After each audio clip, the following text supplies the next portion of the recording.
Hello horror lovers, আজ আমি এসে গেছি আরো একটি ইন্দোনেশিয়ান হরর মুভি নিয়ে, যার নাম সান্তেত। সান্তেত অর্থাৎ ব্ল্যাক ম্যাজিক। বন্ধুরা, এই মুভিটি সত্য ঘটনা অবলম্বনে বানানো হয়েছে। এই মুভিতে আমরা একটি দম্পতিকে দেখতে পাই, যাদের কেউ একজন ক্ষতি করতে চাইছিল। কিন্তু কেন, তারা কি এমন করেছে এবং তাদের কেই বা ক্ষতি করতে চাইছিল? সেই পরিবার কি লাস্ট পর্যন্ত বেঁচে থাকতে পারবে? এই সবের উত্তর জানতে হলে মুভিটা শেষ পর্যন্ত দেখতে হবে। আজকের মুভিটি আশা করি তোমাদের অনেক ভালো লাগবে। বন্ধুরা, আজকের মুভিটি অনেক ভয়ানক হতে চলেছে, তো চলো তাহলে বেশি কথা না বাড়িয়ে গল্পের দিকে যাওয়া যাক। মুভির শুরুতেই আমরা একটি লোককে কোনো একটি ইনভিজিবল ফোর্সকে দেখে ভয় পালাতে দেখতে পাই। তাকে দেখে মনে হচ্ছিল যেন সে অনেক ভয় পেয়েছিল এবং তার শরীর থেকে রক্তও বেরোচ্ছিল। সে নিজের ব্যালকনি থেকে নিচে লাফ মেরে মরে যায়। এরপর আমাদের জানানো হয় যে সান্তেত খুবই ভয়ানক একটি কালো জাদু। এই রিচুয়ালটা যারা প্র্যাকটিস করে তাদের জন্য ইন্দোনেশিয়ার গভর্নমেন্টের লোকেরা একটি ল তৈরি করার চেষ্টা করে যাতে এই সব কিছু থামানো যায়, কিন্তু এমন কিছুই হয় না, কারণ এরা মানুষজনদের বিরুদ্ধে কোনো প্রমাণই পাওয়া যায় না। এর ফলে তাদের ধরা খুবই মুশকিল হয়। এই লয়ের সাহায্যে এখনো সবাই ইন্দোনেশিয়া ব্ল্যাক ম্যাজিক করে। এরপর আমাদের একটি ফ্যামিলি দেখানো হয়। তাদের মধ্যে ছিল রেন্ডি আর তার স্ত্রী লরা, আর তাদের দুই মেয়ে আলিয়া ও ক্যালি। রেন্ডি আমেরিকাতে সেটেল ছিল আর সেখানে এসে লরার সাথে বিয়ে করেছিল, যে একজন আমেরিকান ছিল। আসলে মুভির শুরুতে আমরা যে লোকটিকে দেখেছিলাম সে রেন্ডির বাবা ছিল। তার বাবার মৃত্যুর খবর পেয়ে তারা ইন্দোনেশিয়ায় এসেছিল রেন্ডির মায়ের সাথে দেখা করতে। ঘরে পৌঁছাতেই ফাতিমা তাদের ওয়েলকাম জানায়। ফাতিমা আসলে তাদের কেয়ারটেকার ছিল। এরপর তারা সবাই রেন্ডির মা শ্রীয়ের সাথে দেখা করতে যায়, কিন্তু শ্রী কোনো রিয়েকশনই দেয় না। সে শুধু একভাবে একদিকে তাকিয়ে ছিল। যখন রেন্ডি তার মাকে বলে যে মা আমি ঘরে এসেছি, তখন শ্রী তার ছেলেকে দেখে জোরে জোরে চেঁচাতে লাগে আর তার উপর হামলা করে দেয়। তখনই যাই হোক করে ফাতিমা আর রেন্ডি শ্রীকে সামলে নেয়। তাদের নজর পড়ে শ্রীয়ের পায়ের দিকে, যেটা আস্তে আস্তে পরিবর্তন হয়ে যাচ্ছিল। এটা দেখে লড়াই এবং তার দুই মেয়ে অনেক ভয় পেয়ে গিয়েছিল। তখনই রেন্ডি তাদের বাইরে পাঠিয়ে দিয়ে নিজের মাকে সামলায়। তারা মা মেয়ে তিনজন ভাবছিল যে হঠাৎ শ্রী ভায়োলেন্ট হয়ে গেল কেন। এর কিছুক্ষণ পর রেন্ডি সেখানে এসে তাদের বলে যে ভয় পেও না, সবকিছু ঠিক আছে। লরা রেন্ডির কাছে শ্রীয়ের এরকম ব্যবহারের কারণ জিজ্ঞেস করে আর তার স্ত্রীর পায়ের ঘাটা নিয়েও চিন্তা হচ্ছিল। তখন রেন্ডি তার স্ত্রীকে বোঝায় যে এখনো আমার মা সেই শক থেকে বেরিয়ে আসতে পারিনি, তুমি চিন্তা করো না, আমি মাকে ভালো একটা ডক্টর দেখাবো। এরপর সিন শিফট হয় রুমের ভিতর, যেখানে আলিয়া আর ক্যালি নিজেদের ঠাকুমার ব্যাপারেই কথা বলছিল। তখনই ক্যালি জানালার বাইরে একটি মেয়েকে দাঁড়িয়ে থাকতে দেখতে পায়, কিন্তু হঠাৎই সেই মেয়েটি গায়েব হয়ে যায়। এরপর রাতে যখন সবাই একসাথে ডিনার করছিল, তখন শ্রী খুঁড়িয়ে খুঁড়িয়ে নিচে আসে, যেটা দেখে তাড়াতাড়ি রেন্ডিয়ার লড়া গিয়ে সামলায় তাকে। তারা লক্ষ্য করে শ্রীয়ের পায়ের অবস্থা খুবই খারাপ হয়ে গেছে। শ্রী আবারও ভায়োলেন্ট হয়ে গিয়েছিল। সে জোরে জোরে চিৎকার করতে লাগে। শ্রী রক্ত বমি করে, তার মুখ থেকে কাচের টুকরো আর পোকামাকড় বেরোয়। এইসব দেখে রেন্ডি অনেক ভয় পেয়ে যায় আর সে তার মাকে তাড়াতাড়ি হসপিটালে নিয়ে যায়। এখন ঘরে শুধু তিনজনই ছিল। আলিয়া তার মা লড়াকে জিজ্ঞেস করে যে এখানে আসলে কি হচ্ছে। তখন লড়া বলে যে তোমাদের ঠাকুমা এখন অসুস্থ, আর কিছুই না।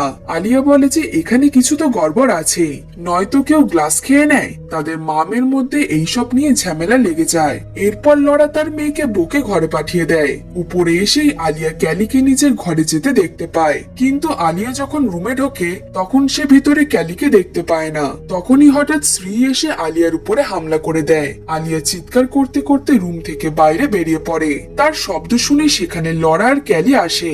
আলিয়া তার মাকে সবকিছু বলে দেয়, কিন্তু লড়া যখন রুমটি চেক করে তখন সে ভিতরে কাউকেই দেখতে পায় না। এরপর লড়া আলিয়াকে বোঝাতে লাগে যে এই সবকিছু তার মনের ভুল। এখন যেহেতু সে ভয় পেয়ে আছে, এই জন্য এই সবকিছু হচ্ছে। তাকে এই সব নিয়ে ভাবতে বারণ করে সে। অন্যদিকে হাসপাতালের ডাক্তার রেন্ডিকে জানায় যে তার মায়ের সব রিপোর্ট নরমাল এসেছে, কিন্তু একটা ব্যাপার অদ্ভুত ছিল। এখন যেভাবে শ্রী ভায়োলেন্ট হয়ে যাচ্ছে, তার বর মরে যাওয়ার আগেও সে এরামি করত। ডাক্তারের বিশ্বাস ছিল যে এটা কোনো অসুখ না, এর পিছনে অন্য কোনো কারণ আছে। এইসব শুনে রেন্ডি আরো বেশি চিন্তিত হয়ে যায়। রুমে ফিরে আসতে রেন্ডি দেখতে পায় তার মা ব্যালকনির রেলিং এ দাঁড়িয়ে আছে। সে তাড়াতাড়ি তার মাকে থামাতে চায়, কিন্তু সে তার মাকে আটকাতে যাবে তার আগে শ্রী নিচে ঝাঁপ দিয়ে দেয়। শ্রী বেঁচে তো যায়, কিন্তু তার সব হাড় ভেঙে যায়। রেন্ডি লরাকে ফোন করে তার বাচ্চাদের ব্যাপারে জিজ্ঞেস করে। লরা রেন্ডিকে জানায় যে তার 2 মেয়ে শুয়ে পড়েছে। রেন্ডি শ্রীর কেসটা লরাকে জানায় না, কারণ সে লরাকে টেনশন দিতে চাইছিল না। কিছুক্ষণ পর ফাতিমা আবার ঘরে ফিরে আসে। রেন্ডি তাকে এখানে পাঠিয়ে দিয়েছিল কারণ যাতে সে এই 3 জনের সাথে থাকতে পারে। রেন্ডি নিজের মায়ের এরকম অবস্থা দেখে খুবই ভেঙে পড়ে। তখনই শ্রী কিছু বলার চেষ্টা করতে থাকে, কিন্তু রেন্ডি কিছুই বুঝতে পারে না। এর পরের দিন সকালে রেন্ডি ঘরে আসে আর নিজের বাচ্চাদের সাথে দেখা করে। সে লরাকে বলে যে তুমি এবং 2 মেয়ে আবার আমেরিকা চলে যাও, কিন্তু লরা রেন্ডিকে সেখানে একা রেখে যেতে চাইছিল না। রেন্ডি লরাকে বোঝানোর চেষ্টা করতে লাগে যে সে তাদেরকে আমেরিকাতে তাদের সেফটির জন্যই পাঠাচ্ছে। এখানে লরা বুঝতে পারছিল যে এখানে নিশ্চয়ই কোনো গড়বড় আছে, কিন্তু সে রেন্ডিকে জিজ্ঞেস করলে রেন্ডি তাকে পরিষ্কারভাবে কিছুই বলে না। তখন লরাও বলে দেয় যে আমরা তোমার সাথে যখন এসেছি তখন তোমার সাথেই আমেরিকাতে ফিরবো। কিছুক্ষণ পর যখন লরা তার 2 মেয়েকে নিয়ে সুপারমার্কেটে যায়, তখন রেন্ডি বাড়ির পিছনে গিয়ে একটি গর্ত করতে লাগে। সে আসলে কিছু খুঁজছিল। তখন ফাতিমা সেখান থেকেই যাচ্ছিল। সে রেন্ডিকে দেখে নেয়। এইদিকে সুপারমার্কেটে লরা একটি মেয়েকে দেখতে পায় যে ক্যালির দিকে একটি ট্রলি নিয়ে ছুটে আসছিল। দেখে মনে হচ্ছিল যেন সে ক্যালিকে আঘাত করতে আসছে। এই জন্য লরা ক্যালিকে বাঁচানোর জন্য তাকে ধাক্কা দিয়ে সরিয়ে দেয়। এর ফলে ক্যালির একটু চোট লেগেছিল, কিন্তু এখন লরা সেই মেয়েটিকে কোথাও দেখতে পাচ্ছিল না। এর ফলে সে অনেক বেশি চিন্তিত হয়ে যায়। এরপর তারা 3 জন ঘরে চলে আসে। রেন্ডি ক্যালিকে জিজ্ঞেস করে যে তোমার আঘাত কিভাবে লাগলো। ক্যালি তার বাবাকে মিথ্যে বলে যে সে খেলতে খেলতে পড়ে গেছে, কিন্তু আলিয়া সব সত্যি বলে দেয়। এর ফলে রেন্ডি লরার উপর অনেক রেগে যায় আর লরাও সব সত্যি বলে দেয়, কিন্তু রেন্ডি তার একটা কথাও বিশ্বাস করে না। লরা বলে যে আমিও আলিয়ার কথা বিশ্বাস করিনি, কিন্তু এখন আমিও সেই মানুষগুলোকে দেখতে পাচ্ছি যারা হঠাৎ হঠাৎ গায়েব হয়ে যাচ্ছে। কাল রাতে আলিয়া রুমে শ্রীকে দেখেছিল যে হঠাৎই গায়েব হয়ে গিয়েছিল, আর আজ আমিও সেই মেয়েটিকে দেখতে পেলাম। এখন আমিও বুঝতে পারছি যে এখানে কিছু তো গড়বড় আছেই, যেটা রেন্ডি লুকাচ্ছে তাদের কাছ থেকে। তখন রেন্ডি বলে যে আমি প্রথমেই বলেছিলাম তোমরা আমেরিকাতে ফিরে যাও, তোমরা শোনোনি, আর এখন তুমি এমন কিছু প্রশ্ন করো না যেটার উত্তর আমি দিতে পারবো না। এর পরের সিনে আমরা দেখতে পাই লরা ফ্রিজে কিছু রাখছিল। তখনই সেই মেয়েটি এসে লরার উপরে অ্যাটাক করে দেয় আর লরা ঘায়েল হয়ে পড়ে। তার শরীর দিয়ে রক্ত বেরোতে লাগে। তার চিৎকারের শব্দ শুনে সেখানে ফাতিমা চলে আসে। ততক্ষণে আবার সবকিছু ঠিক হয়ে যায়। সেই মেয়েটিও সেখানে ছিল না আর লরারও কোনো ক্ষতি হয়নি। আসলে এই সবকিছু লরার ভাবনা ছিল। এই সবকিছুতে লরা অনেক ভয় পেয়ে গিয়েছিল।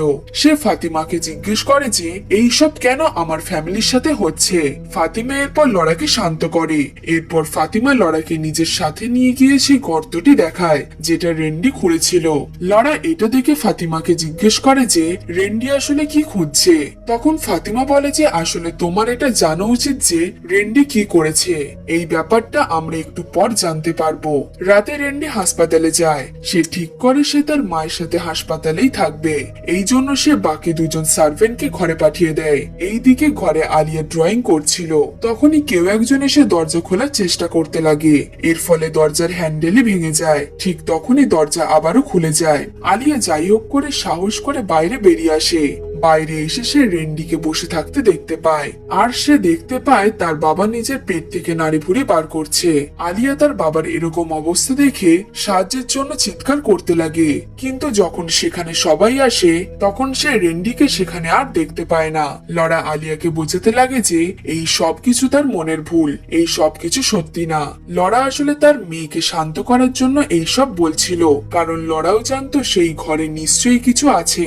এরপর সিন আবার হসপিটালে শিফট হয়, আর আমরা দেখতে পাই রেন্ডির পেটে ব্যথা হচ্ছিল।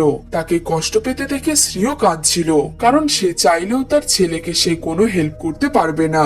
রেন্ডিকে দেখে আমরা বুঝতে পারি আলিয়া যেটা দেখেছে সেটা তার মনের ভুল না।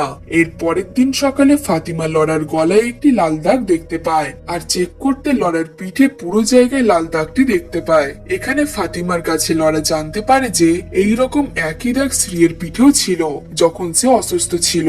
ফাতিমা লরাকে সাবধানে থাকতে বলে, কারণ এমন দাগ তখনই তৈরি হয় যখন কেউ তার উপর ব্ল্যাক ম্যাজিক করে। ফাতিমার মনে হচ্ছিল যে কেউ তাদের পরিবারকে কষ্ট দেওয়ার জন্য সান্তেত করেছে।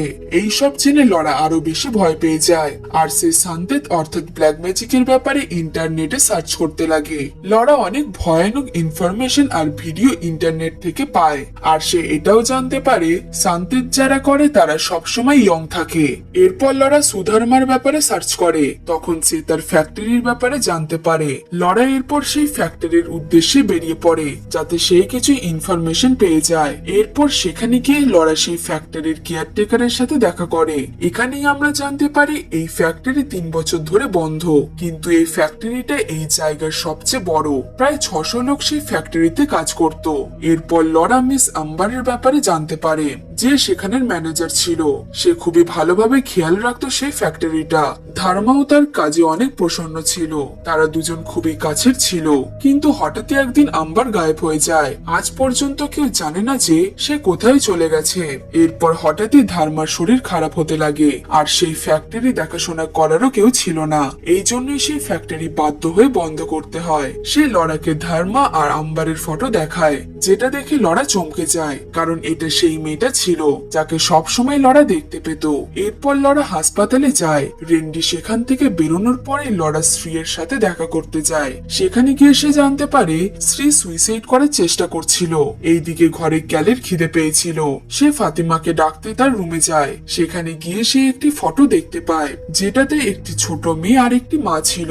তখনই সেখানে ফাতিমা চলে আসে। ক্যালি জিজ্ঞেস করলে ফাতিমা জানায় যে সেই ফটোটি তার এবং তার মায়ের। এরপর সে ক্যালিকে কিচেনে নিয়ে যায়। কিছুক্ষণ পর রেন্ডি ঘরে আসে, আর সে লরাকে খুঁজছিল, কিন্তু সে তো ঘরেই ছিল না, আর ফোনও তুলছিল না। তখন ফাতিমাকে সে লরার ব্যাপারে জিজ্ঞেস করে। ফাতিমা শুধু জানতো যে সে বাইরে গেছে, কিন্তু সে কোথায় গেছে সেটা সে জানতো না। ফাতিমা রেন্ডিকে বলে যে এখন ঘরে যা যা হচ্ছে সবই অনেক চিন্তার বিষয়। ফাতিমা বলে যে আমি যদি তোমাদের কোনো হেল্প করতে পারি তাহলে আমায় জানিও। তখনই লরা সেখানে আসে।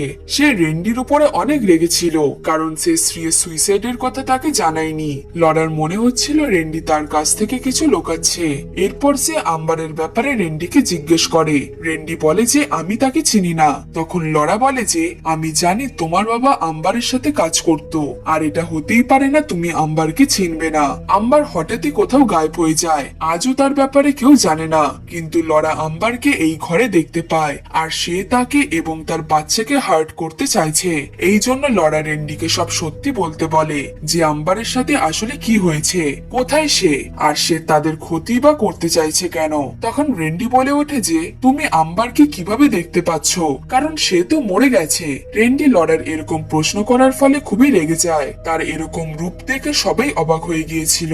লরার সব প্রশ্ন ইগনোর করে রেন্ডি আবার হাসপাতালে চলে যায়। এরপর রাতে ক্যালি নিজের রুমে যায়। তখন সে আলিয়াকে তার বিছানায় শুয়ে থাকতে দেখতে পায়। ক্যালি অনেক ডাকার পরও আলিয়া ওঠে না, এই জন্য ক্যালি তার পাশেই শুয়ে পড়ে।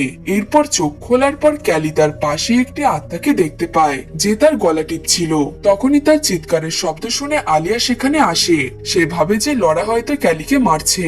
সে তার বোনকে বাঁচানোর জন্য এগিয়ে যায়। তখনই সেখানে লরা চলে আসে, আর সে সেই আত্মার জায়গায় আলিয়াকে দেখতে পায়। আসলে সেই আত্মাটি তাদের দুজনকে দুজনের বিরুদ্ধে করতে চাইছিল, কিন্তু তারা তিনজন যাই হোক করে সেই ঘর ছেড়ে একটি হোটেলে গিয়ে ওঠে। আর বন্ধুরা, এখানেই আসে একটি টুইস্ট। আমরা ফাতিমাকে দেখতে পাই যে কালো জাদু করছিল। আসলে সে রেন্ডির পরিবারের ক্ষতি করছিল, কিন্তু কেন সে এরকম করছে এই সবের উত্তর আমরা একটু পর জানতে পারবো। এরপর আমরা দেখতে পাই সে এমন একটি রিচুয়াল করে যার ফলে একটি আত্মা এসে স্ত্রীকে মেরে ফেলে। অন্যদিকে সকালে লরার ঘুম ভাঙে। তখন সে নিজের সাথে ক্যালিকে খুঁজে পায় না।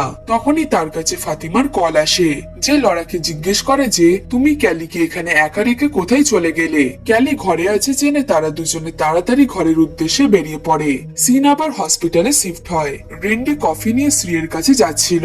তখনই করিডোরে সে তার মাকে দাঁড়িয়ে থাকতে দেখতে পায়, যে তার ছেলেকে বলে যে তুমি নিজের পরিবারকে বাঁচিয়ে নাও। এটা বলেই সে গায়েব হয়ে যায়। আর তাড়াতাড়ি সে যখন স্ত্রীর রুমে যায় তখন সে জানতে পারে সে মারা গেছে। সে নিজের মায়ের কাছে ক্ষমা চাইতে লাগে। কি জন্য ক্ষমা চাইছিল সেটা আমরা একটু পর জানতে পারবো। এরপর সে সে লরাকে ফোন করে, কিন্তু লরা তাকে ক্যালির ব্যাপারে বলে তাকে তাড়াতাড়ি ঘরে আসতে বলে। যখন লরা আর আলিয়া ঘরে আসে তখন তারা ক্যালিকে বাথটাবে পড়ে থাকতে দেখতে পায়। তাকে কেউ জলের ভিতর টানছিল আর তারা দুজন তাকে বাঁচানোর চেষ্টা করতে লাগে। তখনই সেখানে রেন্ডি আসে। তার মনে হচ্ছিল যেন লরা ক্যালিকে জলে ডুবিয়ে দিচ্ছে। এটা দেখে রেন্ডি রেগে গিয়ে লরার গলা টিপতে লাগে। লরা যাই হোক করে রেন্ডিকে আঘাত করে তার মেয়েদেরকে নিয়ে সেখান থেকে পালাতে থাকে, কিন্তু হঠাৎই আম্বারের আত্মা তার গাড়ির সামনে চলে আসে।